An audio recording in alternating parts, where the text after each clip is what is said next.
अस्सलामुअलैकुम, good morning, welcome to सुबह की सोच। आप सबको कहेंगे खुश आमदीद। मेरे साथ हैं हसनैन लियाकत, मेरे साथ हैं गजल अशरफ। एक नई सुबह, नई सोच, नए ख्वाब, नए वलवले और नए अज़्म के साथ very warm welcome to all of you on सुबह की सोच। और उम्मीद करते हैं कि आपकी सुबह अच्छी गुजर रही होगी। Happy Monday.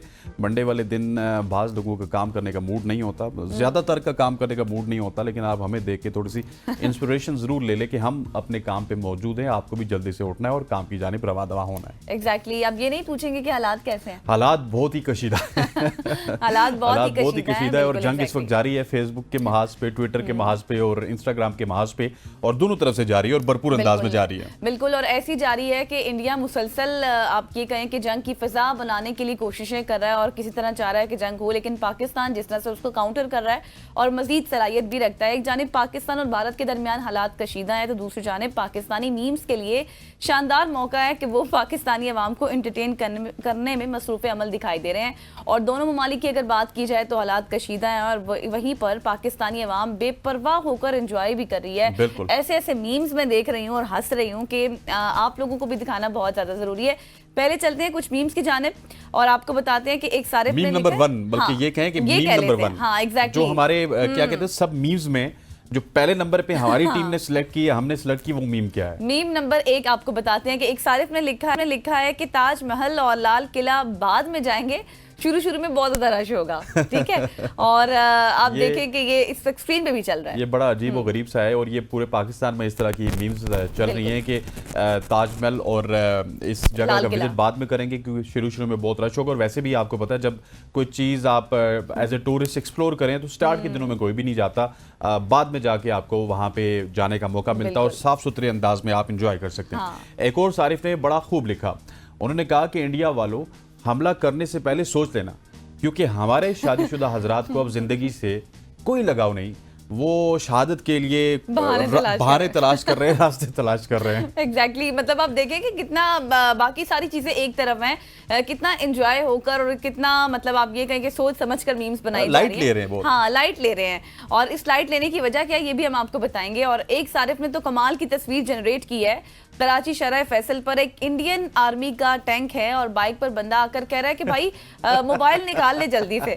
आप मतलब देखें कि ये सिर्फ इस तरह की एक पिक्चर नहीं है, ऐसी एआई जनरेटेड पिक्चर्स बहुत सारी हैं जो इस वक्त आपको नजर आ रही होंगी। बिल्कुल ऐसे ही है। और इस भाई ने कराची की ट्रैफिक को मद्देनजर रखकर कराची यूनिवर्सिटी रोड जो सबसे ज्यादा मसरूफ शारा है उस मिजाज से लिखकर उसने एक आगाह किया। और ये मजा का एक और अंदाज है कि इंडिया वालों को बता दें, अगर टैंक लाए तो यूनिवर्सिटी रोड से ना आए, लंबा फंस जाएंगे। हाँ मतलब आप देखें कि एक किस तरह से वो कह रहे हैं कि कराची में मतलब अगर देखा जाए कि आप जितना, अब जैसे हम फ़ज़ाई हुदूद की बात करते हैं कि कितना तवील पड़ा है और हम देख भी रहे हैं कि इतने पैसे खर्च हो रहे हैं, उनके टिकट्स मतलब जो है वो ज़्यादा महंगी हो गई है। फिर फ़ज़ाई हुदूद में उनके जब रास्ते बंद हुए तो कितना लॉन्ग रूट करना पड़ा है, कितने मिलियंस का उनको नुकसान हो रहा है। इसी तरह एक और भाई ने लिखा है कि अगर जंग के दौरान बारिश हुई तो इंडिया और पाकिस्तान को एक पॉइंट जरूर मिलेगा। It's not a cricket match by the way. बिल्कुल।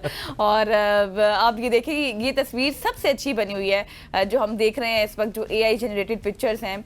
या फिर आप ये देख लें कि जिस तरह से, अच्छा इस वक्त जो पिक्चर चल रही है ये तो आप ही ये मैं बताता हूँ। अभी अभिनंदन साहब की तस्वीर चल रही है और वो अपनी बेगम को कह रहे हैं, बेगम को क्या कह रहे हैं कि यार प्लीज दरवाजा मत खोलना क्योंकि पाकिस्तानी मीमर्स मीम्स बनाते हुए हमें बहुत ज्यादा जलील करने के लिए आ जाएंगे। और इस भाई ने तो कमाल कर दिया। अजीब और गरीब सी ये। वैसे अभिनंदन के तो वैसे ही बहुत ज्यादा फेमस है ना। आपको पता है कि टी फैंटास्टिक वाली भी बातें बहुत चल रही थी, उस वक्त भी इनके बहुत से मीम्स बने थे और अभी फिर से जिस तरह से इनकी पिक्चर्स बनाकर लिखा जा रहा है। नेक्स्ट आगे बढ़ते हैं और अगली मीम आपको बताते हैं कि जी एक भाई ने कमाल कर दिया, लिखा कि देख भाई जंग मगरिब से पहले करना, हमें अम्मी मगरिब के बाहर नहीं निकलने दे रही। मतलब आप ये देखेंगे पाकिस्तान में क्या कुछ हो रहा है, इतना लाइटली लिया जा रहा है इस जंग को, हालांकि दोनों न्यूक्लियर पावर है। बिल्कुल। खत्ते में कितनी ज्यादा ये मुतासिर खत्ते को कर सकता है आप ये भी देखें। बिल्कुल गजल, जिस तरह हमने मीम्स के बाजार को गर्म किया हुआ है सोशल मीडिया पे, आम आवाम की मीम को बताई है, कुछ छोटे मोटे इन्फ्लुएंसर्स जरूर हैं, लेकिन इसी हवाले से हमारे सियासतदान क्या सोचते हैं ये भी आपको बताना बहुत ही लाजमी है। जरा फैसल वाडा साहब को सुनते हैं कि वो क्या कहते हैं। चलेगा, इनके फरिश्तों को भी नहीं पता चलेगा कि हम कहां से घुसेंगे और कहां फटेंगे, इनको समझ ही नहीं आएगी।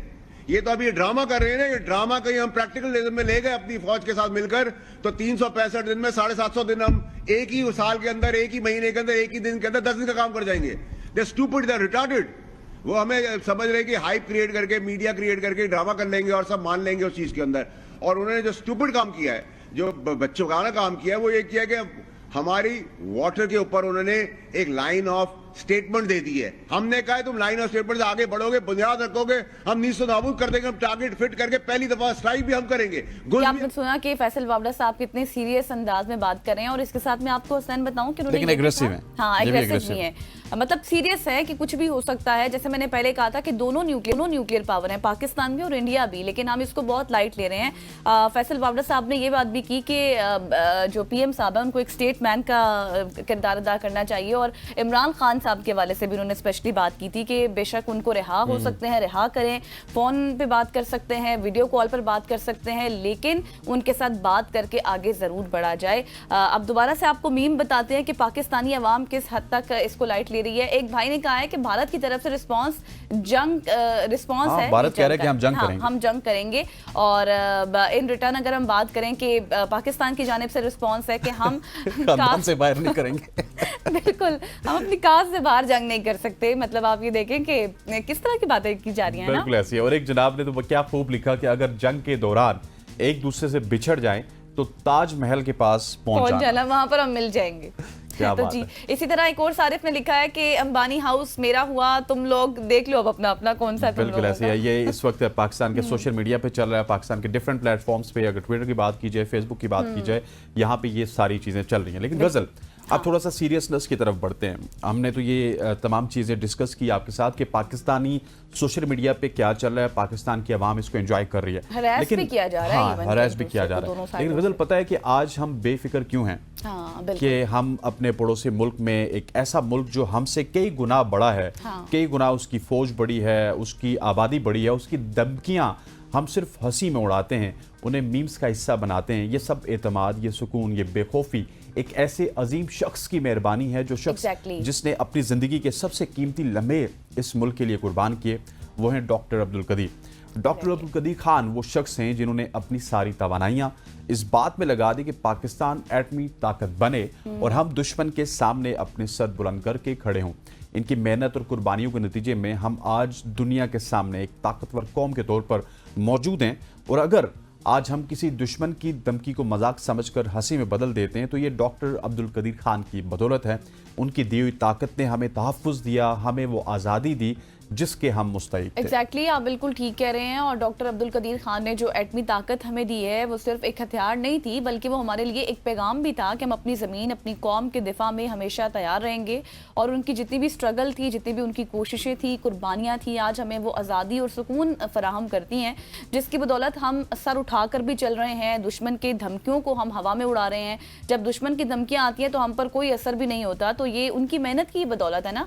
आपको ये चीज़ याद रखनी चाहिए कि डॉक्टर अब्दुल कदीर खान का नाम आज भी हमारे दिलों में जिंदा है। उनका दिया हुआ तोहफा हमें हमेशा महफूज रखेगा और अल्लाह पाक उनकी कब्र पर अपनी रहमतें नाजिल करे, उन्होंने जन्नतुल फिरदौस में आला मकाम अता फरमाए, उनके दर्जात बुलंद करें। क्योंकि आज जिस बेखौफ हम फिर रहे हैं ना, वो उन्हीं की बदौलत है, उनकी मेहनत और काविशों की वजह से। मैं ये समझता हूँ कि डॉक्टर अब्दुल कदीर खान का जितना भी शुक्रिया अदा किया जाए वो कम है। इसके अलावा पाक फौज, चाहे वो बरी फौज है, चाहे वो पाक फिजाइया है, पाक नेवी है, उसकी बदौलत आज हम इतनी आसानी के साथ इंडिया की धमकी को बिल्कुल मजाक में उड़ा रहे हैं। इसके अलावा वो तमाम पॉलिटिशियंस, चाहे जुल्फ़िकार अली भुट्टो की बात की जाए, ज़ियाउल हक की बात की जाए, नवाज शरीफ की बात की जाए, खान साहब की बात की जाए, जितने भी लोगों ने इस सारे प्रोसेस में हिस्सा लिया है और आज जो हमारा दिफा है वो अगर नाकाबिल तस्खीर है तो ये तमाम तर लोग, इसका क्रेडिट इनको जाता है। एग्जैक्टली, बिल्कुल आप ठीक कह रहे हैं। और आप ये कहें कि हमारे सलामती के मेमार हैं, मोहसिन पाकिस्तान है, और उनको कौन नहीं जानता, अब तो बच्चा बच्चा जानता है। लेकिन ऐसे मौका पर उनकी खिदमात, उनकी कुर्बानियों को, उनकी स्ट्रगल्स को याद रखना बहुत ज़्यादा ज़रूरी है। उनके हक में दुआएं करना बहुत ज़्यादा ज़रूरी है और उनको खराज तहसीन पेश करना भी बहुत ज़्यादा ज़रूरी है। अब आगे बढ़ते हैं। बिल्कुल जी, आगे बढ़ते हैं। और आपको पता है कि जिस तरह से हम यही बात को आगे लेकर चलेंगे कि भारत में में कोई परिंदा भी पर नहीं मार सकता, उनकी अकॉर्डिंग वो ऐसा कहते हैं। तो इल्ज़ाम पाकिस्तान पर लेकिन वो बहुत जल्द लगा देते हैं। और फॉल्स फ्लैग ऑपरेशन करना नरेंद्र मोदी का वतीरा रहा है, क्योंकि फॉल्स फ्लैग के जरिए पाकिस्तान को हमेशा से इन्वॉल्व कर देते हैं। मगर इस बार इतना ज़्यादा झूठ, उन्होंने एक झूठा प्रोपेगेंडा बनाकर जिस तरह से अपने आप को छुपाने की कोशिश की या फिर अपना मुंह छुपाने की कोशिश की, उनको उस तरह से जगह नहीं मिलेगी। क्योंकि पहला झूठ यहाँ साबित हुआ कि मोदी सरकार बौखलाहट के शिकार हैं। 2016 में एक पूरी ना होने वाली ख्वाब, उन्होंने पूरा ना होने वाला ख्वाब देखा था, और फिर उसके बाद आपको पता है कि इंडस वाटर टेरिटरी में ख़त्म करूंगा, उनका ये कहना था। मगर अब की बार जिस तरह से उन्होंने जो चाल चली है उसमें भी वो कामयाब नहीं होंगे। जैसे हमने पहले भी जिक्र किया था कि उनको कानूनी तौर पर जिस तरह से ज़हमत का सामना करना पड़ा था, जिस तरह से उनको वो मिली थी, नाकामी मिली थी, अब एक बार फिर से मिलेगी, क्योंकि पाकिस्तान भी ये जवाब देने की सलाहियत रखता है। बिल्कुल ऐसे ही इसी तमाम तर इशू के ऊपर बात करने के लिए हमारे साथ सिख रहनुमा मौजूद मेंबर हैं पंजाब असम्बली के महिंदर पाल सिंह साहब। Sir, thank you so much for joining अस। सुबह सुबह हमने आपको तंग किया। सर, सिख कम्युनिटी बॉर्डर के उस पार भी बहुत ही वाइब्रेंट है, बॉर्डर के इस पार भी बहुत ही वाइब्रेंट है, और सिख कम्युनिटी के लिए मेरा ख्याल है कि पाकिस्तान बहुत ही मोतबर भी है, और बहुत बरगजीदा आपकी जो जगह हैं वो पाकिस्तान में। सिख कम्युनिटी इस तमाम तर इशू को कैसे देख रही है, और क्या आप समझते हैं कि जो भारत की धमकियाँ हैं ये सिर्फ धमकियाँ ही रहेंगी या फिर वो प्रैक्टिकल की तरफ भी जा सकता है?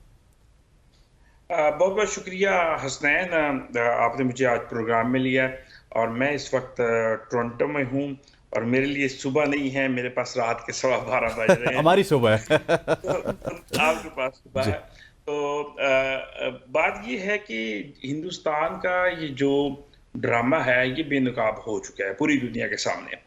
और देखिए, पाकिस्तान और पाकिस्तान के मुसलमानों ने तो इसको बेनकाब किया ही है, लेकिन दुनिया भर के सिखों ने भी इसको बेनकाब किया है। क्योंकि हिंदुस्तान जो मजालम मुसलमानों के ऊपर, जो इंडिया में हिंदुत्व का हिंदुस्तान बनाने के चक्कर में वैसे दिखाने को ये बताते हैं कि ये लिबरल है, लेकिन जिस कदर तंग नजर इंडिया की हुकूमत है, खास तौर पे नरेंद्र मोदी, खास तौर पे उनकी जितनी ऑर्गेनाइजेशन है, वो आरएसएस है, वो शिवसेना है, वो उनकी रॉ है।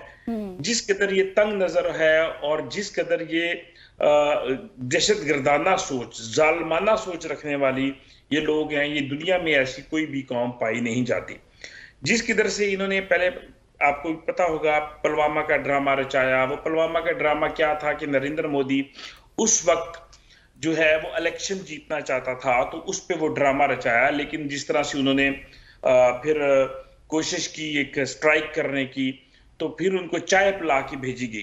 तो मैं भी जिस तरह से आप मेम्स जो है, मेम भी आपने डिस्कस किए, तो मेरा भी इरादा था कि मैं भी दूध, पत्ती और चीनी और इलायची खरीद के रख लूं कि अगर इनके जहाज जो है वो आएंगे और अटैक करने की कोशिश करेंगे, तो मैं भी इस दफा चाय में पाक फौज को और पाकिस्तान को कहूंगा कि इस दफा चाय हम सिख पिलाएंगे, गुरुद्वारे के लंगर से इनको चाय पिलाएंगे।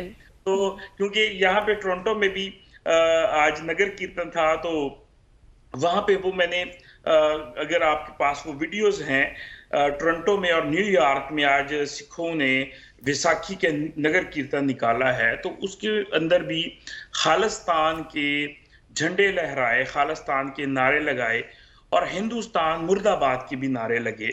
तो ये जो चीजें हैं वो मोदी जो है वो पहले उसने पुलवामा का ड्रामा रचाया। अब क्योंकि उनके पास नायब सदर अमेरिका का आया हुआ था, तो उनको उनकी हमदर्दी लेने के लिए उन्होंने ये एक ड्रामा रचाया। अपने बंदे खुद मरवाए, उनको कोई फर्क नहीं पड़ता अपने बंदे मरवाने का, लेकिन उनको वो जो घटिया सियासत है, वो जो टेररिज्म की सियासत है, जिस तरह से कश्मीरियों के ऊपर उन्होंने जुल्म किया, जिस तरह से उन्होंने सिखों के ऊपर जुल्म किया, वो उस टेररिज्म की सियासत को परवान चढ़ाना चाहता है। उसका इल्जाम वो पाकिस्तान पे लगा रहा है। जबकि थोड़ा अरसा पहले ही जो बलूचिस्तान में जो ट्रेन का वाकया हुआ, वो खालिस्तान इंडिया ने करवाया। और मैं समझता हूं कि पाकिस्तान में जितनी भी 2-3 दहाइयों से जितनी भी दहशतगर्दी हुई, वो चाहे तालिबान के जरिए हुई, वो चाहे अफगानिस्तान से आई, वो चाहे जिस भी तरीके से आई,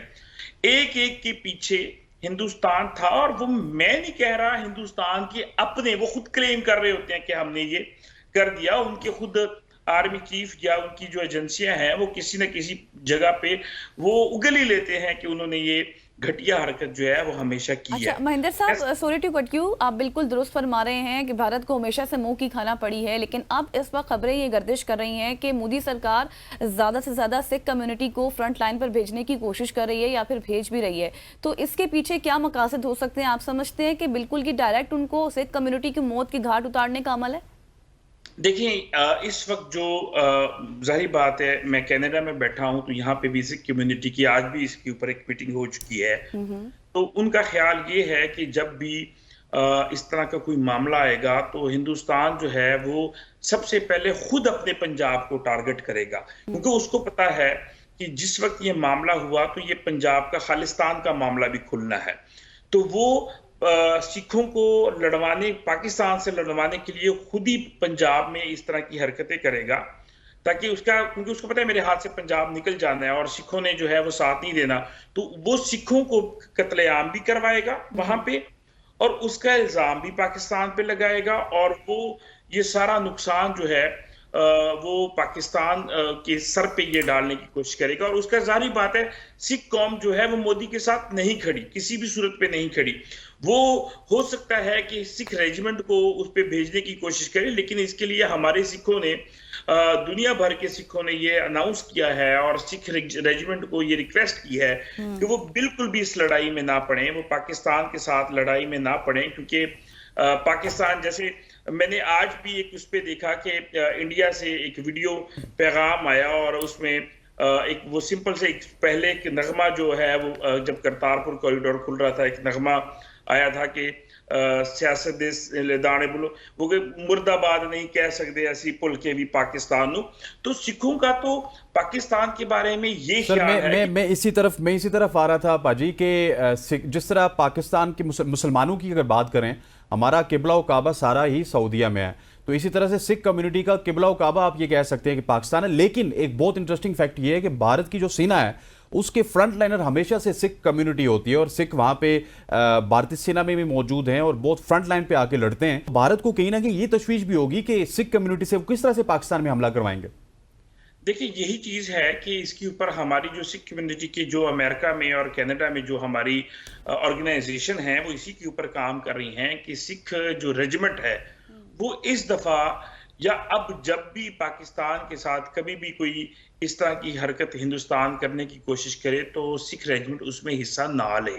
तो उसके ऊपर वर्किंग हो रही है कि सिख बजाय पाकिस्तान के साथ लड़ने की वो पंजाब को संभाले, वो पंजाब की क्योंकि हिंदुस्तान की कोशिश होगी कि वो पंजाब को नुकसान, इंडियन पंजाब को नुकसान पहुंचाए जो चढ़दा पंजाब है। तो बजाय इसके कि वो हिंदुस्तान के लिए लड़ें और पाकिस्तान के खिलाफ लड़ें, वो पंजाब को सेव करें। क्योंकि इस दफा जो हमें जो तशवीश है जिस चीज की है कि इंडिया जो है वो पाकिस्तान के साथ तो बाद में लड़ेगा, वो तो पहले पंजाब में ही उसके साथ प्रॉब्लम होगी, तो ज्यादा नुकसान अपने ही पंजाब को पहुंचाएगा, क्योंकि उसको सिखों की नस्लकुशी करनी है, हर सूरत में करनी है। आज मैंने जिस तरह से आपको बताया कि आज भी न्यूयॉर्क और कनाडा के शहर टोरंटो डाउनटाउन में एक बहुत बड़ा नगर कीर्तन, तकरीबन कनाडा में 2.5 से 3 लाख लोग जो है उस कम्युनिटी गैदरिंग में मौजूद थे और उसमें खालिस्तान के झंडे भी लेके लोग आए। और मैं बड़ा हैरान था कि छोटे छोटे बच्चे भी वहां पे खालिस्तान, और लोग जो है जिनके पास झंडा होता था वो उनके लिए हीरो होता था, उनसे तस्वीरें बनवाते थे। तो जाहिर बात है ये एक हकीकत है कि सिख कम्युनिटी जो है वो हिंदुस्तान से अब जान छुड़ाना चाहती है। तो एक बात बिल्कुल क्लियर है कि जो हमारी सिख कम्युनिटी जो टोरंटो कनाडा में बैठी है, चाहे वो अमेरिका में बैठी है, चाहे वो यूके में है, चाहे वो यूरोप में बैठी है, वो एक ही टारगेट रख रही है कि सिख रेजिमेंट को वो मैसेज दे रही है कि वो पाकिस्तान के खिलाफ इस्तेमाल ना हो। पाकिस्तान के खिलाफ अगर वो इस्तेमाल होंगे तो इसका नुकसान अल्टीमेटली हमारी सिख कम्युनिटी को ज्यादा होगा। लेकिन सर, आपने जिस तरह से कहा कि सिख कम्युनिटी खड़ी हुई है और शाना बशाना खड़ी हुई है, अभी जिस तरह से पाकिस्तान ने तमाम भारतीयों को कहा कि 48 घंटों में आप चले जाएं जितने भी पाकिस्तान में रहते थे, सिवाय सिख बिरादरी के, इस फैसले से आप कितने मुतमईन हैं? देखिए, सिख कम्युनिटी को जिस तरीके से पाकिस्तान ने हमेशा ये चाहे कोई भी दौर रहा है, हमेशा पाकिस्तान ने सिख कम्युनिटी को, जो बाहर से मेहमान आए हैं या यहाँ पे हैं, उनको हमेशा बड़ी रिस्पेक्ट और बड़ी जो है दिल के साथ उनको हमेशा वेलकम किया है। No doubt. मैं इस चीज़ को समझता हूँ, ये बड़ा खुशाइंद है कि अगर इन्होंने जिस तरह से पाकिस्तान की गवर्नमेंट ने एक फैसला किया कि सिख कम्युनिटी के अलावा बाकी सब इंडियंस को उन्होंने कहा 48 घंटे का टाइम दिया कि वो पाकिस्तान छोड़ दें, और उनके वीजे भी कैंसिल कर दिए गए और सिख कम्युनिटी के वीजे भी नहीं कैंसिल किए, तो ये बड़ा खुश आइंद है। ये एक बड़ा बेहतरीन मैसेज है दुनिया भर के सिखों को, और ये मैसेज जाता है, ये इस बात से साबित होता है कि जहां पे हमारा किबला और हमारा मक्का और मदीना, जिस तरह से इमरान खान साहब कहते थे कि पाकिस्तान में ननकाना साहब और करतारपुर साहब है, तो वो हमारा ननकाना साहब और करतारपुर जो है उनकी हिफाजत जो है पाकिस्तान की गवर्नमेंट कर रही है, और ये साबित करता है कि हम उसकी भी हिफाजत करेंगे, हम आपको भी प्यार करते बिल्कुल ऐसे ही है। और वो सिख कम्युनिटी को वो ड्यू रिस्पेक्ट भी मिल रही है। पाजी, हमारे पास सिर्फ 2 मिनट हैं, 2 मिनट में मुझे बताइएगा कि आप क्योंकि टोरंटो में होते हैं, खालिस्तान की तहरीकें भी वहां पे चलती हैं, हमें बॉर्डर पार से भी इस तरह की खबरें आ रही हैं और बहुत सारे जो सिख रहनुमा हैं इस तरह की खबरें दे रहे हैं कि खालिस्तान की जो तहरीक है वो जोर पकड़ रही है और इंडिया सिर्फ टुकड़ों में तकसीम नहीं होगा बल्कि बहुत सारे टुकड़े होंगे इंडिया के, और स्पेशली खालिस्तान उसमें से एक होगा। इस हवाले से आपकी क्या पेशगोई है? आप तो वहां पे मामला देख रहे हैं सारे। जी बिल्कुल जी, मैं वैसे तो यहाँ पे टोरंटो विजिट पे ही आया हूँ, होता तो मैं पाकिस्तान में हूँ, लेकिन यहाँ पे जब मैं लास्ट वीक सैटरडे को सरी में नगर कीर्तन था, वहां पे तकरीबन 8 लाख लोग जो है वो, और तकरीबन 13 किलोमीटर का जो रोड था वो जैम पैक था, और हर तरफ स्टॉलों पे खालिस्तान के झंडे, खालिस्तान के नारे। तो दुनिया भर की जो सिख कम्युनिटी है वो इसी ख्वाहिश में है कि इनसे खालिस्तान जो है, इनसे सिखों की आज़ादी हासिल कर ली जाए हिंदुस्तान से, क्योंकि हिंदुस्तान जो है वो हिंदुत्व का गढ़ उसको बनाना चाहती है, और वो हिंदुओं के सिवा बाकी तमाम मज़ाहब को रगड़ना चाहती है, वो उनकी नस्ल कशी करना चाहती है, वो उनको जो है जुल्म ढाती है। मैं हैरान हूँ इस बात के ऊपर कि मैं पाकिस्तान में हूँ, मेरा इंडिया से कोई ताल्लुक नहीं है। सर, इंडिया से कोई ताल्लुक नहीं है, और सर आपने आकर हमें बताया कि सिख कम्युनिटी किस तरह से पाकिस्तान के साथ खड़ी है, किस तरह से उनको सपोर्ट कर। थैंक यू सो मच, आपने हमें टाइम दिया। ज़ाहिर आपका वक्त का डिफरेंस बहुत ज़्यादा था, लेकिन फिर भी हमने आपको तंग किया। इसके साथ आपको ये भी बता दें कि he is the only first and ever parliamentarian जिन्होंने पाकिस्तान में सिख कम्युनिटी को रिप्रेजेंट किया था। Once again thank you so much. यहाँ पर वक्त हुआ ब्रेक का, वापस आएंगे, स्टे विद अस।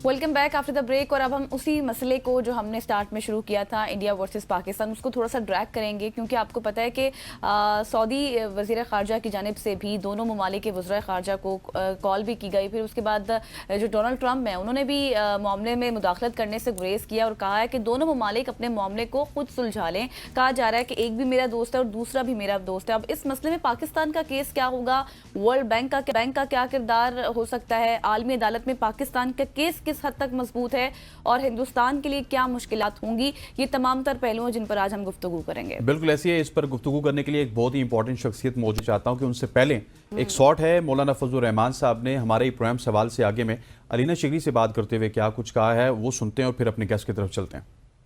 मोदी बज़ात खुद जब ये वज़ीर आला था गुजरात का, तो उस वक्त भी उन्होंने मुसलमानों का कत्लेआम किया था और मुजरिम गुजरात मुतारफ़ हुआ। उसने फ़िरक़ावारियत की बुनियाद पर वहाँ सियासत की, हिंदू मुसलमान को एक दूसरे के सामने खड़ा करने की, और आज एक बार फिर वो अपनी उस ज़हनीत का मुज़ाहरा कर रहा है कि किसी तरीके से वो हिंदू मुस्लिम फसादात करवा के और पाकिस्तान इंडिया के मसले को से वो हिंदू मुस्लिम का फ़ायदा उठा के अपने वोट बैंक में इजाफा। जी, तो ये सुना आपने मौलाना फजलुर रहमान साहब को, जो कि अलीना शिगरी साहिबा के साथ बात कर रहे थे। हमारे साथ मौजूद हैं एम्बेसडर साबिक एम्बेसडर हैं जनाब डॉक्टर जमील अहमद खान साहब।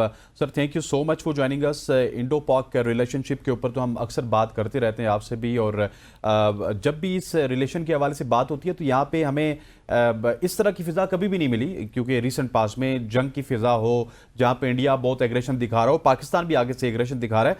सो आपको आइंदा आने वाले हालात किस तरह के लग रहे हैं, और क्या इंडिया प्रैक्टिकली भी कोई एग्रेशन दिखाने के मूड में है, या फिर ये फॉल्स फ्लैग ऑपरेशन करके सिर्फ अपनी आवाम की हमदर्दियां मोदी साहब समेटना चाहते थे?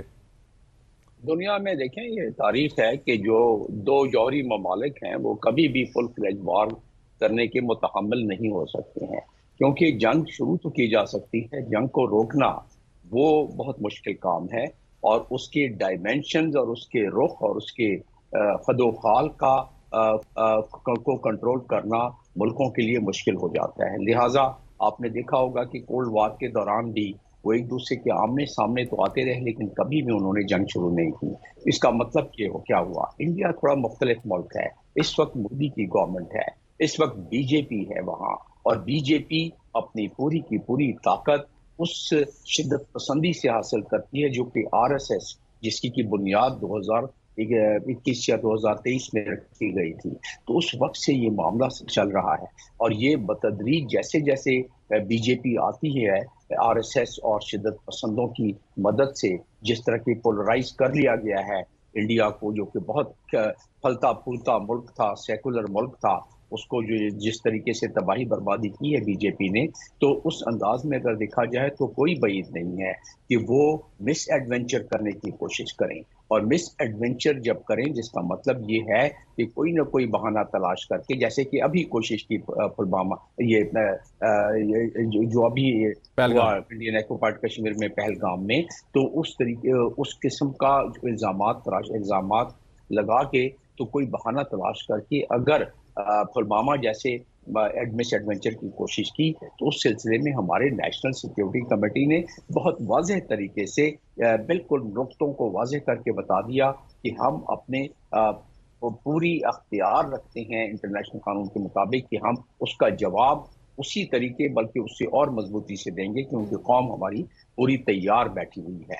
तो ये तो उसका जवाब हमें देना मजबूरी बन जाएगा, क्योंकि हमारी अपनी भी इज्जत व वकार, नामूस व तकरीम है पूरे कौम की, और पूरे कौम जो है इस मामले में फिर उनको ऐसा नहीं करेगी कि वो आ जाए और चले जाए। इसी के सिलसिले में दुनिया फिक्रमंद है। यही वजह है कि दुनिया को फिक्र इस बात की है कि दोनों ममालिक जौहरी मुल्क हैं, और इंडिया के किसी मिस एडवेंचर की वजह से कहीं दुनिया लपेटे में ना आ जाए, क्योंकि न्यूक्लियर फ्लैश पॉइंट जो है वो मुल्कों के दरमियान नहीं रहती, फिर वो पूरे इलाके और पूरी दुनिया में फैल जाती है, जिसकी की फिक्र करते हैं दुनिया। और इसीलिए दुनिया में इस वक्त कंसल्टेशन चल रही है, जबकि इंडिया अपनी पूरी दुनिया में आउटरीच करके, कंसल्टेशन करके कायल करने की कोशिश कर रहा है कि पाकिस्तान पर हमला करने का एक जवाब बनाने की कोशिश कर रहा है।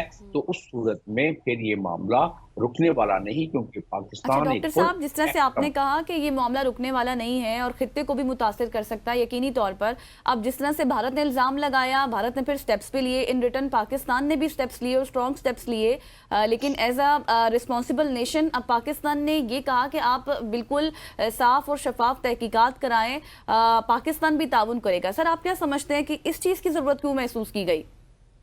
इसमें मैं समझता हूँ कि जो जितनी बेहतरीन तरीके से हमने एक इंटरनेशनल डिप्लोमेटिक आदाब को और उसको मद्देनजर रखते हुए हमने किया कि हमने इवन सिक्योरिटी काउंसिल के रेजोल्यूशन से पहले ही no one less than the prime minister has given this offer and the entire world knows that Pakistan wants absolutely transparent investigation. इससे ज्यादा, और फिर हम तो कहते हैं कि जाफर एक्सप्रेस का भी ट्रांसपेरेंट करा लें इन्वेस्टिगेशन, ताकि हर चीज दुनिया के सामने। तो ये लॉजिक दुनिया को समझ आती है ना, क्योंकि हर सफीर जो दुनिया का मुख्तलिफ ममालिक का इस्लामाबाद में बैठा है वो ये चीजें रिपोर्ट करता है, और फिर उनके फॉरेन ऑफिस यूनाइटेड नेशंस के हवाले से जो डिबेट चलती है उसको फिर उनके फॉरेन ऑफिस में और मैकेनिज्म है जिसके तहत ये बातें जो हम कर रहे हैं, इस किस्म के नुकात वहाँ असेस होते हैं।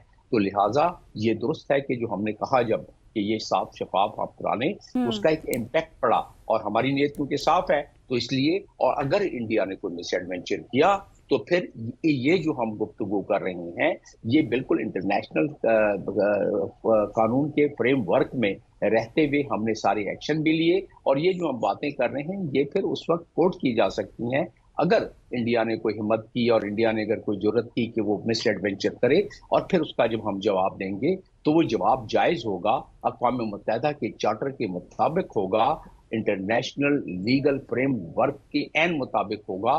फिर बजाय 2 जहाज गिराने के, फिर अगर हमने 10 भी गिरा दिए तो उसमें फिर हम पर उंगलियां नहीं उठेंगी और दुनिया हमारे पीछे नहीं पड़ेगी। उनको पता होगा कि चैप्टर 1 में दिया हुआ है यूनाइटेड नेशंस के कि अगर कोई मुल्क किसी पर दूसरे मुल्क पर हमला करे तो वो दूसरा मुल्क जो है विक्टिम मुल्क है वो वापस उसका जवाब दे सकता है, और उस जवाब की नोयत मुख्तलिफ हो सकती है। हालांकि उसमें दिया हुआ है कि मेजर्ड जवाब देगा और सिक्योरिटी काउंसिल को रिपोर्ट करेगा। तो हम तो पूरी दुनिया को रिपोर्ट पहले से कर रहे हैं कि इंडिया की क्या नीयत है और हम क्या करना चाहते हैं। अगर इंडिया ने ऐसा किया तो हमने तो बड़े बिल्कुल वाज़ेह अल्फाज में दुनिया को इंटरनेशनल कानून के मुताबिक हर चीज वाज़ेह करके रख दी है, और अब बदलते मंजरनामे पर डिपेंड करता है सारे का सारा कि इंडिया क्या करेगा।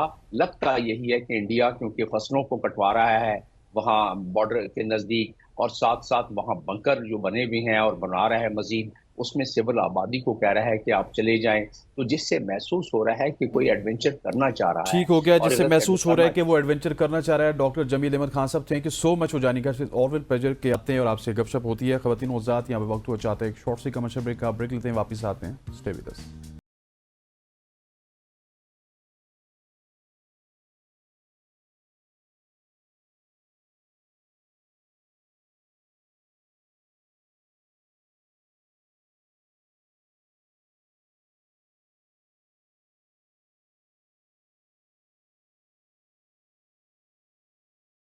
Welcome back after the break. और अब हम बात करेंगे क्रिकेट के हवाले से, क्योंकि इस साइड पे जो मुस्कुराहट है वो आप देख सकते हैं कि कितनी ज़्यादा हसीन लग रही है। पाकिस्तान सुपर लीग रात को होने वाले मैच में पेशावर ज़ल्मी ने टॉस जीतकर पहले बॉलिंग करने का फैसला किया और 179 रन के टारगेट का पीछा करते हुए वो दो किंग्स का सामना हुआ और मोहम्मद आमिर ने बाबर आजम को पवेलियन की राह दिखा दी और मिस्टर 360 साइम अयूब भी काम ना सके, ना ही मिस्टर गूगल ने भी कोई कारनामा अंजाम दिया। और राना फ़हीम की बात की जाए तो राना फ़हीम अशरफ की बेहतरीन बॉलिंग 5 विकेट लेने में कामयाब हुए और कोयटा ग्लैडिएटर्स ने 64 रन से मैच अपने नाम किया। और बाबर आजम की नाकिस बैटिंग और टीम की शिकस्त पर गुफ्तगू करने के लिए आज हमारे साथ मौजूद हैं जी बदियुज़्ज़मान साहब, senior sports journalist all the way from Karachi. Thank you so much for joining us. सबसे पहले अगर बाबर आजम की बात कर लीजिए, बाबर आजम ने 40 रन भी बनाए, 50 भी बनाई, लेकिन when it's comes to big match against big bowler Mohammad Aamir, तो बाबर आजम काफ़ी ज़्यादा नर्वस नज़र आते हैं। मोहम्मद आमिर को उस तरह से रीड नहीं कर पा रहे और बहुत बैड पैच चल रहा है बाबर आजम का, और यही काम वो इंटरनेशनल क्रिकेट में करते हैं कि जब बड़ा मैच आता है तो वहाँ पर चौक करते हुए नजर आते हैं। इसकी क्या वजह है? देखिए, सबसे बड़ी बात तो ये है कि बाबर आजम इतना इतना बड़ा जो है बैट पैच मेरे ख्याल में किसी बल्लेबाज पे नहीं आता। और पिछले 2 या 2.5 साल हो गए, 3 साल हो गए बाबर आजम जो है, चाहे वो पाकिस्तान टीम की तरफ से हो, PSL में हो या दीगर लीग्स में हो, उनकी परफॉर्मेंस बिल्कुल भी नहीं है, जिसकी वजह से शायकीन क्रिकेट थोड़ा सा उनसे मायूस है। पिछले मैच में जरूर उन्होंने 56 रन की इनिंग्स खेली, लेकिन असल में यही है कि किंग वही होता है कि जो मैच वाले दिन जो है आपको परफॉर्म करके दे। और मोहम्मद आमिर की जहां तक बात है, देखिए मोहम्मद आमिर एक ऐसा बॉलर है, थोड़ा सा चालाक भी है, उसको मालूम है कि कौन सा प्ले जो है वो कहाँ पर जो है वो हल्का है, कहाँ पर वो जो है वो उसके शॉट अगर मैं उसको खिलाऊंगा तो वो आउट हो जाएगा। तो ये मोहम्मद आमिर का जो अपना तजर्बा है, उस तजर्बे की बुनियाद पर जो है वो बाबर आजम को जो है वो आउट कर देते हैं। यहाँ तक पेशावर ज़ल्मी की बात है, आप देखें, आप पहले भी हमने बात की थी हमारे भाई कि होता ये है लियाकत भाई, कि होता ये है कि जब आप किसी बड़े नामों पे जाते हैं, साइम अयूब पे चले गए, बाबर आजम पे चले गए और आपने बड़े नाम ले लिए, लेकिन असल मसला ये होता है कि जब आपकी परफॉर्मेंस जो है वो सही ना हो, जिस तरीके से इस्लामाबाद देखें कंटिन्यू जो है वो पिछले सीजन से जीत रही है, तो ये चीजें आपको अपनी परफॉर्मेंस में जो है वो ये बिल्कुल बेहतरी लानी पड़ेगी, अपनी परफॉर्मेंस को जो है बेहतर करना पड़ेगा। वरना अगर 6 महीने साल और बाबर आजम की परफॉर्मेंस इस तरह रही तो मुझे लग रहा है कि उनकी क्रिकेट जो है वो बहुत ज्यादा नीचे चली जाएगी और पहले की परफॉर्मेंस पर ही बाबर आजम अभी तक चल रहे हैं। देखिए पीएसएल में तो आपके पास अपनी पिचेस हैं, अपने बॉलर्स हैं, सब कुछ अपना है, फिर उसके बावजूद यहाँ पर भी आपसे अगर रन नहीं हो रहे, फिर आप न्यूजीलैंड जाते हैं वहां रन नहीं होते, इंग्लैंड ऑस्ट्रेलिया में रन नहीं होते, तो फिर कहाँ पर रन होंगे। तो मुझे लग रहा है बाबर आजम को अपनी बैटिंग पे काम करना पड़ेगा। बिल्कुल बदी भाई, आपने ठीक कहा कि बैटिंग पर काम करना बहुत ज़्यादा ज़रूरी है और सब अपने ही प्लेयर्स हैं। लेकिन कल अगर हम बात करें तो सिर्फ बाबर नहीं बल्कि पूरी टीम ने अच्छा नहीं खेला, अच्छा परफॉर्मेंस नहीं थी। फिर हारिस की बात करें वो भी कोई नहीं चल सके, फिर साइम अयूब भी नहीं चल सके। देखिए एक दो मैचेस के अलावा पेशावर ज़ल्मी के अभी 5 मैच हो चुके हैं, 5 मैचेस में सिर्फ 2 मैच ऐसे थे जिसमें उनकी परफॉर्मेंस थोड़ी सी बेहतर रही है। बाकी ओवरऑल अगर आप उनके 4 मैचेस की बात करें, 3 मैचेस की बात करें, तो उनकी परफॉर्मेंस बहुत ज्यादा जो है खराब रही है। 114 पे आप गुज़िश्ता रोज आउट होते हैं, उससे पहले भी आप 139 पे आउट हो गए। तो इस तरह की देखें, अब जो मॉडर्न डे क्रिकेट है उसमें अगर आप 200 रन नहीं बनाएंगे, आप 200 क्रॉस नहीं करेंगे तो आपको जीत नहीं सकते, क्योंकि अब जो क्रिकेट है वो बहुत तेज हो गई है। इसकी मिसाल दीगर लीग की मैं बात करता हूँ, वहां पर आप देख लेंगे 2-2, 250, 300 रन चेज हो रहे हैं। और लाहौर की पिच के बारे में मुझे समझ नहीं आ रहा कि लाहौर की पिच कैसी है, कुछ समझ से बालातर है। यहाँ पर क्राउड जो आता है वो देखने आता है एंटरटेनमेंट, और यहाँ पर पीएसएल है भी ऐसा एंटरटेनमेंट का गेम कि यहाँ पर लोगों को छक्के चौके मिले या फिर कोई अच्छा बॉलर हो वो अच्छे तरीके से आउट करे तो ज्यादा मजा आता है। यहाँ मुझे देखें 130 35 पिछला मैच जो है वो 143 रन पे जो है वो कोयटा जीत गई। तो इस तरह के मैचेस जब होंगे तो शायकीन की क्रिकेट की जो दिलचस्पी है वो खत्म हो जाएगी। हाई स्कोरिंग मैच होने चाहिए, लोगों को अच्छी क्रिकेट देखने में को मिलनी चाहिए। मुझे लग रहा है कि पाकिस्तान क्रिकेट बोर्ड ने जो 9 सीजन कराए थे, 9 सीजन के बाद ये 10वां सीजन आया वो इतना खराब हुआ है कि मेरी समझ में नहीं आ रहा। चले हम कहते थे जी कि शायकीन कराची में नहीं आ रहे, मुल्तान में क्यों नहीं आ रहे, पीछे एक मैच के अलावा लाहौर की शायकीन देखें वहां पर क्यों नहीं आ रहे। इसी वजह से जब आपकी टीम की परफॉर्मेंस अच्छी नहीं होगी, आपकी जो मेन प्लेयर उनकी परफॉर्मेंस नहीं अच्छी होगी, तो फिर कौन देखने आएगा। बाबर आजम को ले लें, मोहम्मद रिजवान को ले लें, साइम अयूब को ले लें, फखर जमान की एक दो इनिंग्स को निकाल दें, तो आपके जो टॉप ऑर्डर जो पाकिस्तान टीम की तरफ से खेलता है उसकी परफॉर्मेंस तो है ही नहीं, तो कैसे भी लोग क्रिकेट देखने आएंगे। अच्छा, वो बिल्कुल ठीक है कि परफॉर्मेंस की वजह से तो लोग क्रिकेट देखने नहीं आते, लेकिन यहाँ पे पीएसएल की मैनेजमेंट को भी दाद देनी होगी कि जो अपनी लीग को दिन ब दिन पीछे धकेल रहे हैं। क्योंकि हम पड़ोस में देखते हैं वहां पे 250 रन बन रहे हैं, 250 रन चेज हो रहे हैं, लेकिन यहाँ पे पहले 10 ओवर्स तक तो बदी भाई हमें विकेट की समझ नहीं आती। कराची में भी आखिरी 3 मैचेस में यही हुआ और लाहौर में भी आखिरी मैचेस में यही हो रहा है। बल्कि पहले से अभी तक जो 3 मैचेस लाहौर में खेले गए, पिच की समझ नहीं आती। बड़ी मुश्किल से 140 रन बनता है, वो 140 रन चेज नहीं होता। जब 170 बनता है मैच वन साइड हो जाता है। ये किस किस्म की पिचेस बना रहे हैं? मुझे तो लगता है कि पिचेस से हम अपना तो नुकसान कर ही रहे हैं, लेकिन साथ अपने ही शायकीन को कह रहे हैं कि आप भी जरा आईपीएल देख लें, हमारे यहाँ तो देखने के लिए कुछ है नहीं। देखिए आप बिल्कुल सही कह रहे हैं। आप जिससे भी हम बात करें ना वो पीएसएल देखने की बात यकीन माने कि यहाँ पर जो स्टेडियम में आपने देख लिया होगा हाल जो भी था, तो लोग अगर अब अगर टीवी पे देख रहे हो या आप यूट्यूब पे चले जाएं तो वहां पर लोग देख रहे हो तो वो आईपीएल को देख रहे हैं, क्योंकि आप देखेंगे उनकी जो बैटिंग का म्यार है, उनकी बॉलिंग का जो म्यार है, उनकी जो क्राउड आ रहा है, उनकी फुल जैम पैक स्टेडियम है। तो आपको कोई ऐसा सिस्टम बनाना चाहिए था, आपको पिचेस का म्यार ऐसा बनाना चाहिए था ताकि लोग उधर की दिलचस्पी को छोड़ के अपने मैचेस को देखें, ताकि उनको पता चले कि पाकिस्तान में भी कोई लीग हो रही है। आप 2-4 सीजन अच्छा कराते हैं, फिर ये आखिरी सीजन में मेरी समझ में नहीं है कि ना आपसे पिचेस बन रही हैं, ना आपके पास कोई खिलाड़ी इस तरह के आ रहे हैं, ना ही आपकी बॉलिंग का कोई म्यार है, ना ही आपकी बैटिंग का म्यार है। अगर ये म्यार रहेगा तो आपने एक प्रोग्राम में कहा था कि हम जो है वो क्वालिफाई ना खेलना पड़ जाए पाकिस्तान टीम को वर्ल्ड कप या इन तरह बड़े इवेंट के लिए, तो हम कुछ भी तो नहीं जीत रहे। चले एक इवेंट हम जीत रहे हो, 2 इवेंट हम जीत रहे हो इंटरनेशनली, तो फिर हम नजर आता है कि यार हमारी टीम की परफॉर्मेंस अच्छी है। फिर पीएसएल अपने ब्रांड को अपने होम ग्राउंड में जो है हम इस तरह की परफॉर्मेंस देंगे तो कौन देखने आएगा।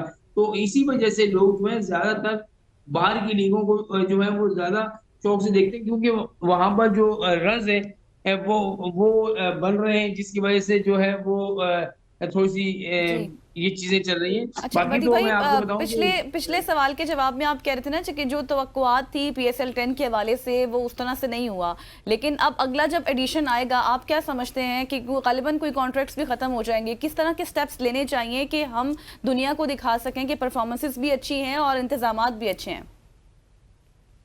देखिए, हमें बहुत बड़ा काम करने की जरूरत है, चाहे वो PSL हो, चाहे वो पाकिस्तान क्रिकेट हो, चाहे वो आपका डोमेस्टिक क्रिकेट हो, हमें बहुत काम की जरूरत है।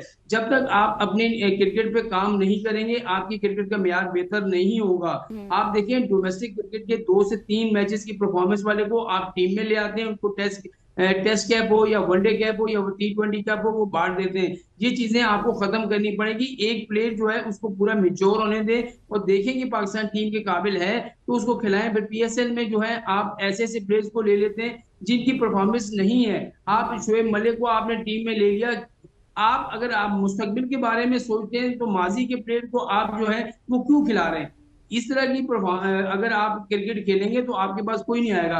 आप इंडिया की मिसाल आपके सामने, एक 14 साल का बच्चा आता है और वो जो है वो आकर ऐसा इम्पैक्ट डालता है क्रिकेट में कि उसने पहली बॉल पे छक्का लगा दिया और उसके बाद देखिए उसके जज्बात देखिए, वो 34 रन बनाने के बाद 20 बॉलों पे भी रोता हुआ जा रहा है। तो ये होती है क्रिकेट, जब आप दिल से खेलते हैं, जब आप को लगन होती है कि यार मैंने कुछ करके दिखाना है, तो फिर आपको परफॉर्मेंस से कोई नहीं रोक सकता। तो पाकिस्तान क्रिकेट बोर्ड हो, इनकी मैनेजमेंट हो या कोचिंग स्टाफ हो, इनको सोचना पड़ेगा। आपको जो है ना, इस तरह की क्रिकेट नहीं चलेगी। आपने हाई परफॉर्मेंस सेंटर लाहौर में बनाकर जाया कर दिया, मुल्तान में भी बना रहे हैं, फैसलाबाद में भी बना हुआ है, कराची में भी बना हुआ है, तो भाई इसका क्या फायदा जब आपके प्लेयर्स को यही नहीं पता हमने अपनी क्रिकेट कैसे खेलनी है। मोहम्मद यूसुफ को कहा जाए कि वो आप कैंप में जाए तो वो खिलाड़ियों को जो ऑन ड्राइव और कवर ड्राइव सिखा रहे हैं। भाई T20 में ऑन ड्राइव कवर ड्राइव नहीं चलती। अब जो है मॉडर्न डे क्रिकेट है, आपने उनको बताना है कि छक्का कैसे मारा जाता है, आप उनको बताना है कि मिड विकेट या स्क्वायर लेग पे या एक्स्ट्रा कवर में छक्का कैसे मारा जाता है, तभी आपकी क्रिकेट आगे बढ़ेगी।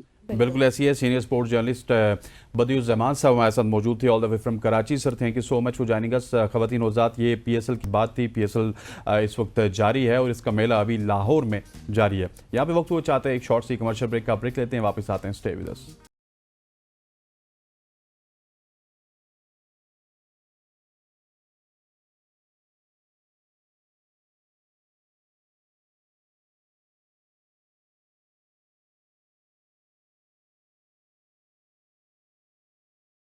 वेलकम बैक ख़वातीन हज़रात। अब हम एक ऐसे टॉपिक के हवाले से बात करेंगे जो कि पहले पाकिस्तान में इसको सीरियस नहीं लिया जाता था, लेकिन अब आहिस्ता आहिस्ता हम देख रहे हैं कि साइकोलॉजी को भी सीरियस लिया जाता है, साइकोलॉजिस्ट को भी सीरियस लिया जाता है। नहीं तो इससे पहले कोई भी मसला होता था तो या तो हम डॉक्टर के पास चले जाते थे या मौलवी साहब के पास चले जाते थे, लेकिन जब एंजाइटी के प्रॉब्लम आते हैं या फिर नए जोड़ों के प्रॉब्लम आते हैं, जो शादीशुदा जोड़े होते हैं, इस तरह के जितने भी प्रॉब्लम्स आते हैं तो आपको साइकोलॉजिस्ट से भी रुजू करना चाहिए और उससे भी अपनी प्रॉब्लम्स को आप जब शेयर करेंगे तो आपको पता चलेगा कि एग्जैक्टली प्रॉब्लम क्या है। सिर्फ तावीज़ लेना या फिर दवाई लेना हर बीमारी का हल नहीं है, आपको साइकोलॉजिस्ट के पास भी जाना पड़ता है। एग्जैक्टली और इसी सूरत हाल पर बात करने के लिए इन स्टूडियो हमारे साथ आज मौजूद हैं Isha Ali. Thank you so much Isha, आपने हमें टाइम दिया। Tell us about your journey. सबसे पहले तो कि किस तरह से आप साइकोलॉजिस्ट बनी हैं और किस तरह से आपने सफ़र का आगाज़ किया, आपको कोई मुश्किलात पेश आई, फैमिली में से आपको सपोर्ट थी ज़्यादा, किस तरह से आपने इस सफ़र का आगाज़ किया? नहीं, फैमिली बैकग्राउंड में तो ऐसा कुछ भी नहीं था, ठीक है। और मैं फर्स्ट साइकोलॉजिस्ट हूँ अपनी फैमिली में। तो ऐसा हुआ कि मुझे लगा कि यार आजकल लोगों में ना डिप्रेशन, एंजाइटी बहुत ज़्यादा हो रहा है, ठीक है। मैंने अपने इर्द गिर्द देखा और लोग जो कंसल्ट भी नहीं करते थे जाके, वो कहते थे शायद हम जाएंगे डॉक्टर के पास तो हमें पागल लेबलाइज कर दिया जाएगा कि शायद हम पागल हैं। देन मैं सोचा कि यार मुझे ये एक इनिशिएटिव लेना चाहिए। मैंने अपनी पहले तो ग्रेजुएशन की 4 years of BS in psychology, उसके बाद मैंने फर्दर 2 years की जो है स्पेशलाइजेशन की क्लिनिकल फील्ड में, क्लिनिकल साइकोलॉजी में। उसके बाद मैंने जो है अपना ऑनलाइन कंसल्टेशन स्टार्ट की, क्योंकि मुझे लगा कि बहुत से लोग जो डरते हैं हॉस्पिटल जाने में कि वो लेबलाइज हो जाएंगे, क्लिनिक जाने में, तो उनके लिए एक अपॉर्चुनिटी होनी चाहिए, एक प्लेटफॉर्म होना चाहिए। तो मैंने इसको स्टार्ट किया। ऑनलाइन कंसल्टेशन 3 years हो गए हैं मुझे इस फील्ड में और अल्हम्दुलिल्लाह बहुत मैंने अवेयरनेस दिया है लोगों को और बहुत से लोग दैट इज़ वेरी गुड। ये क्योंकि पाकिस्तान, मैंने आपको बताया ना, साइकोलॉजी को बंदा इतना सीरियस नहीं लेता था। लेकिन ईशा, मैं आपसे सवाल ये करना चाहूँगा कि कैरियर काउंसलिंग के हवाले से भी, क्योंकि कैरियर काउंसलिंग कितनी ज़्यादा ज़रूरी है। हम देखते हैं कि हमें पता ही नहीं था बचपन में कि हमने क्या करना है, हमें भी नहीं पता था कि हमने किस फील्ड में जाना है। हादसाती तौर पे जहाँ पे हम बैठे हुए यहाँ पे हाँ, पहुंचा है डिग्रीज वगैरह करके। डिग्रीज कुछ और होती है इंसान की, एग्जैक्टली। बिल्कुल। सो पैशन हमारा तो शायद पैशन भी बाद में पता चला कि exactly. यही था, लेकिन बाद लोगों का पैशन कुछ और होता है, प्रोफेशन कुछ और बन जाता है ड्यू टू पेरेंट्स। इसकी क्या वजह है? बिल्कुल ऐसा ही है। करियर काउंसलिंग भी होती है कि हम देखते हैं बच्चे का इंटरेस्ट किस फील्ड में, क्योंकि सम टाइम होता है पेरेंट्स बहुत ज़्यादा प्रेशराइज कर रहे होते हैं अपने बच्चे को कि नहीं आपका इंटरेस्ट यहाँ पे, आप ये नहीं जा सकते, आप इस फील्ड में जाओ, क्योंकि पेरेंट्स चाह रहे होते हैं।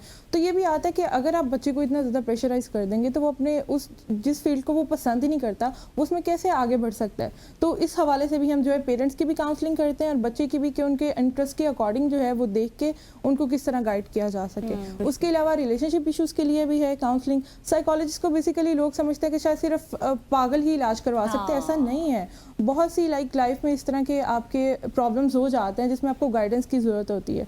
उस हवाले से भी हम बहुत जो है वो गाइड करते हैं, उनको बताते हैं कि किस तरह आपने चीज़ों को लेकर फर्दर चलना है। लाइक मैरिटल इश्यूज़ भी आ जाते हैं इसमें, कि कपल की थेरेपी भी होती है कि समटाइम कपल्स में बहुत ज़्यादा लड़ाइयाँ हो जाती हैं, छोटी छोटी बात पे भी जो है ना वो कहते हैं बस डाइवोर्स दे देनी है। जिस तरह आपने देखा होगा हमारा डाइवोर्स रेशियो आजकल बहुत ज़्यादा इंक्रीज़ कर चुका है। इसी वजह से अगर वो कपल जो है थेरेपिस्ट के पास जाएं, साइकोलॉजिस्ट के पास जाएं, उनसे कंसल्ट करें तो कपल थेरेपी से वो इस चीज़ को बड़े अच्छे तरीके से सॉर्ट आउट कर सकते हैं, क्योंकि कोई भी परफेक्ट नहीं होता। तो हर किसी में कुछ ना कुछ जो है वो मिस्टेक्स या उसकी इस तरह की होती है, उसके ट्रेड्स होती हैं जिनको हम ये गाइड कर सकते हैं कि अगला बंदा उसमें किस तरह कॉम्प्रोमाइज कर सकता है। अच्छा, वैसे ईशा ने हसनैन ये बात की ना, न्यूली कपल्स के हवाले से बात कर रही थी। ईशा, मेरा सवाल भी आपसे यही है कि आजकल हम देख रहे हैं जितनी भी शादियां हो रही हैं बहुत जल्द तलाक तक बात चली जाती है, मतलब शायद इतना टाइम स्पेंड नहीं किया जाता। साइकोलॉजिकली इसके पीछे क्या वजह आते हैं, आपको क्या नजर आती है, क्योंकि पेशेंट्स तो आपके पास आते होंगे। देखिए, सबसे पहले तो ये शादी जब हो रही होती है ना, तो लाइक फीमेल को लग रहा होता है एक फैंटेसी लाइफ, लाइक उसके लिहाज से उसने बहुत कुछ सोचा होता है कि शादी होगी, एक बड़ा अच्छा होगा ये वो, बट जब वो जाती है उसका एक्सपोजर उस तरह के इन्वायरमेंट में नहीं होता, बहुत स्ट्रेसफुल, लाइक कह सकते हैं आप इन लॉज का आजकल बहुत ज़्यादा इंटरफेरेंस होती है। exactly. तो मैं कहती हूँ सबसे ज़्यादा इशूज़ तभी आते हैं जब इन लॉज जो है वो हद से ज़्यादा इंटरफेयर कर रहे होते हैं। हालांकि कपल के अपने इतने इशूज़ नहीं होते, वो आपस में सॉर्ट आउट कर लेते हैं, लेकिन जब कोई तीसरा बंदा आके आपस में जब बीच में इस तरह की चीज़ें करता है तो फिर वो बातें ज़्यादा बढ़ जाती है और फिर एट दी एंड जो है वो कहते हैं कि हमने रहना ही नहीं है। वो इसी चीज़ पे होते हैं कि जी कोई हल बताएं हमें, हम इस रिश्ते से जो है वो अपनी जान छुड़वाना चाहते हैं, हम यहाँ पे रहना ही नहीं। So much Isha for joining us. ख़वातीन वज़ात हमारे साथ ईशा मौजूद थी जो कि डिफरेंट हमारे सोसाइटी के इशूज़ हैं उस हवाले से बात कर रही थी। यहाँ पे वक्त हो चाहता है एक शॉर्ट सी कमर्शियल ब्रेक का, ब्रेक लेते हैं, वापस आते हैं, स्टे विद अस।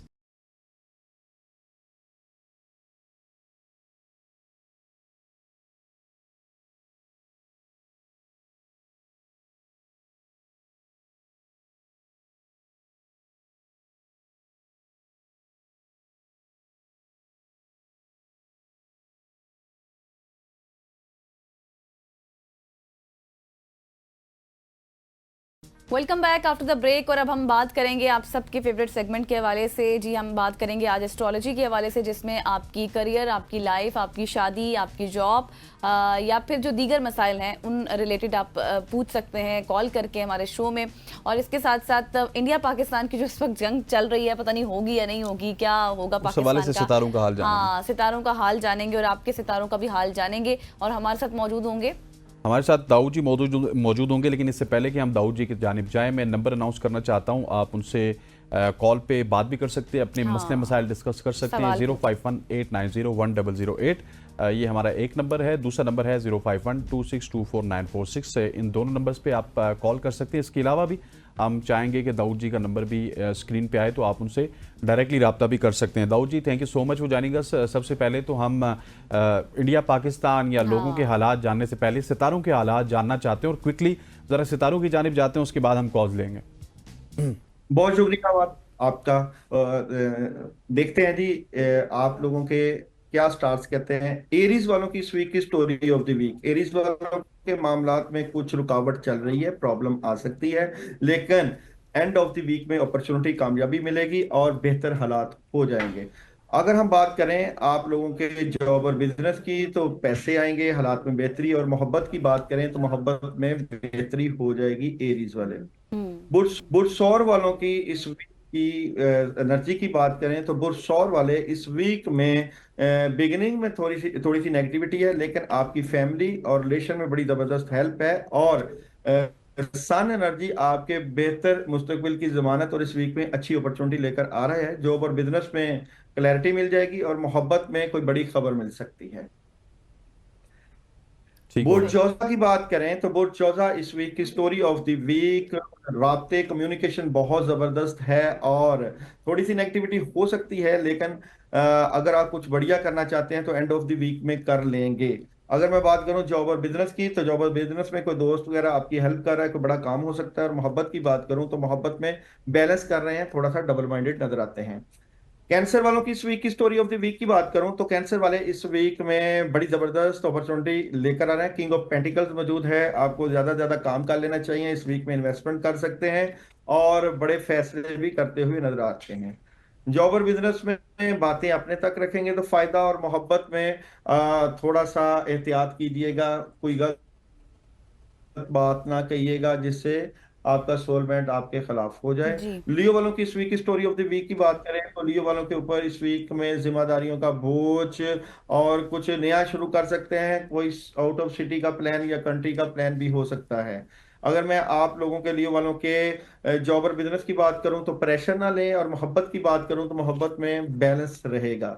नेक्स्ट है जनाब विर्गो। विर्गो वालों की इस वीक की स्टोरी ऑफ द वीक की बात करूं तो कोई डिसीजन ले रहे हैं विर्गो वाले, मामलात में जबरदस्त हेल्प है, पुराना काम हो सकता है और बड़ी जबरदस्त स्पिरिचुअल हेल्प मौजूद है। जॉब और बिजनेस में लड़ाई झगड़ा और बहस आपके मामलात को खराब कर सकती है। और मोहब्बत की बात करूं तो मोहब्बत में नेगेटिविटी हो सकती है, औज़ बिल्लाहि मिनश शैतानिर रजीम का कसरत से विर्द करना आपकी जबरदस्त एनर्जी को लेकर आएगा। लिब्रा वालों की इस वीक की स्टोरी ऑफ द वीक की बात करूं तो लिब्रा वाले इस वीक में अपॉर्चुनिटी को हासिल करेंगे, फजूल खर्ची से बचें और मुस्तकबिल की प्लानिंग के ऊपर तवज्जो दें।